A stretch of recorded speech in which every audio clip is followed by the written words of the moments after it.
This is Shomik and I'm back with yet another video, and in this video I would be going on with a very interesting question, easy question but yet a very conceptual question. It will help to build your concepts on the topic of trees and graphs. So let's get jump down to this question. So the question name is path sum and its lead code 112. So given a binary tree and a sum, determine if the tree has a root to leaf path such that adding up all the values along the path equals the given sum. Okay. So I've been given this binary tree. Okay. So in this binary tree, this is not a binary search tree, by the way. This is a binary tree, normal binary tree. So in this binary tree, I have to find a path that starts from the root and ends at any one of the leaves, and the path sum is basically whatever my given sum is. So if I, for example, if I see this particular problem, so this particular problem, my answer would be this sum, this path right here. Okay, so that's starting from 5, so that's 5 plus 4 plus 11 plus 2, that's 22, and it's a path, it's a valid path because it starts at the root, that is 5, at it, and it ends at one of the following leaves, right? So 2 is a leaf. So one thing that needs to be clear while solving this question is problem 1, the root would only be this particular element, that is the starting element. A root would be such an element which has no ancestors. So if anyone says that this can be treated as a root, this is wrong, because 8 cannot be treated as a root because it has an ancestor which is 5, correct? So the root is the parent of all, right? Like the super parent. So that's only one particular node, that is the starting node. This is the root, and leaves can be any node which has no children. So all the nodes which are marked 7, 2, 13 and 1, they all qualify to be the leaves, right?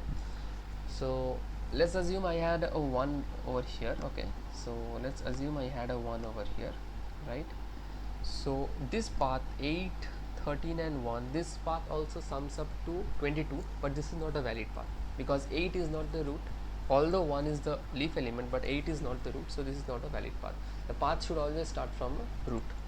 Alright, so I think the idea is pretty much clear. So how do we do that?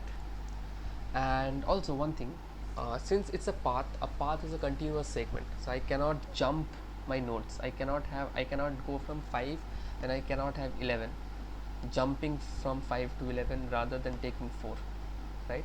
So this is not allowed. So this restriction put us to the case where we have to take all the intermediate nodes value that we encounter on my traversal. So if I am at 5, then on the next iteration, if I am at 4, then I have to take the value 4, and my sum will have to be equal to 9 because 5 plus 4 is 9. Okay, and so this is how we gonna approach the problem. All right, so how we gonna do it? So let's say my sum is 22 initially, so I start from 5, so I have to take the value 5. So if I take the value 5, what is the sum that I still require?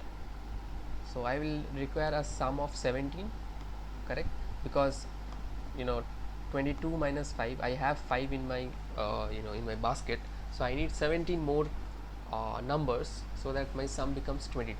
So from this 5, I have two options. I can go to my left or I can go to my right, correct? So if I go to my left, my next value becomes 4, right? This value is nothing but 4. So if at all I go left, let's suppose I go left and my value becomes 4. So if my value becomes 4, so what more I need is basically 17 minus 4, so that's basically nothing but 13, correct? Okay, now from this 4 I have only one path, that is in the left, that is 11. So I come here at 11 and I subtract 11 from my sum because this is what I need. So I need 2 more. Okay, I need 2 more. So from 11 I can go to 7 or 2. If I go to 7, then I exceed the sum, right? I don't have exactly the sum 22. The question is basically whether I have the exact sum that is being given, right? So the path equals the given sum. This is the question. So if I go to 7, I would lose out on my sum, and this is not a valid path. So I would go to 2. Okay, I would go to 2, and since 2 is a leaf node, and since I have started from 5, which is a root node, and since I also required a 2, so basically 2 minus 2 is basically 0. So when I go to this, when I get a sum of 0, that means I have a complete sum. Now what I need to do, what I need to check, I just need to check that whether 2 is a leaf node or not. If 2 is a leaf node, then I have found a path, so I would return true, correct? So I don't know from 5 where do I have to go. I have to go at 4 or I have to go at 8. So this is a recursion problem. I have to check all the possibilities. From 5 I will recursively call, I will call 2 branching functions from 5. That one will go to on the left hand side 4, another will go on the right hand side 8. So that's pretty much the explanation. So how do we do that? That would be clear as we go through the code.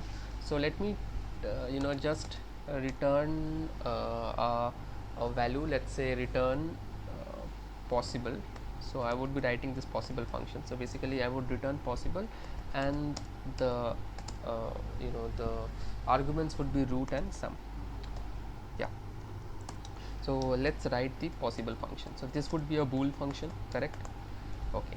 So my argument is nothing but root and sum, right? So what happens if root is equal to null? So if the root is equal to null, then basically I don't even have this value. If I don't have this value, I cannot have my tree, right? So I don't have a tree. So in such case I would straight away go and return false. Okay, now the important thing happens.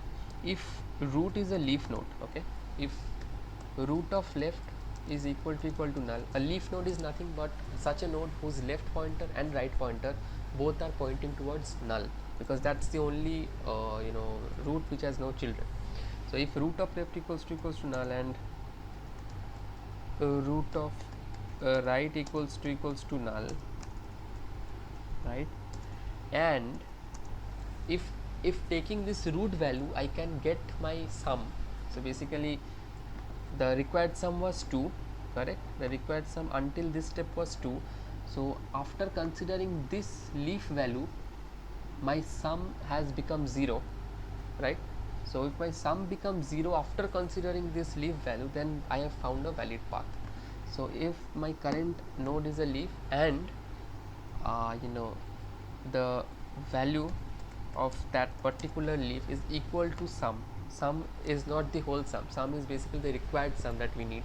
So that's basically 2, right, in the case, in the example that I shown you.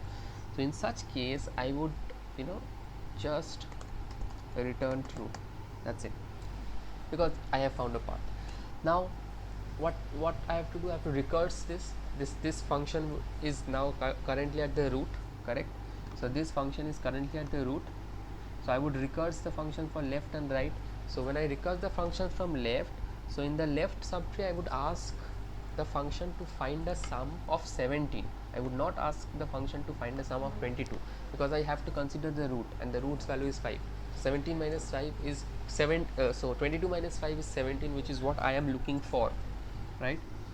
So what I will do is I'll return possible of root of left and sum minus my current root value. Okay, along with this what I would return, so this would return a true or false, correct? So this possible thing would return a true or false. So this would basically say that in my left subtree whether I have a valid path or not. Similarly I would have I would call this function for my right subtree, and if any one of them is true, then I can say that yes, there exists a valid solution for the problem. So for let's say if both are, if one of them is true and if one of them is false, so in that case also I'll return true. So what operator can I use? I can use an OR operator.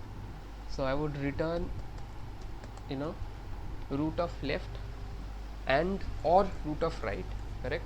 So if any one of them is true, then my return value is true because I have a valid path, right? It doesn't matter, it's not necessary that left and right both has to be true. It can be true, any one of them can be true. So I would return root of right along with sum minus root of value. So I would return this whole thing, and that is the end of the code. That's basically everything. So if I run the code, let's see what happens. So for this particular value, for this particular node, it's true, right? So let's submit and see. And yes, so it runs 12 in 12 ms, which is faster than 90% of the total submitted C++ codes. So that's pretty much it. So this was a interesting problem, and not a very tough or very hard problem. It's quite easy, but then it's a very interesting problem because it focuses on the concepts, right? These are the concepts that you need to learn before you go to problems which are hard or medium level, because these problems is what clear your basics, right? These problems will clear your basics. Anyway, so that was another video. If you like the explanation and if you want more videos, then you can like, comment and share. Please comment down. I ask people to comment down suggestions so that I can improve my quality, and also I can improve the way I explain and stuff.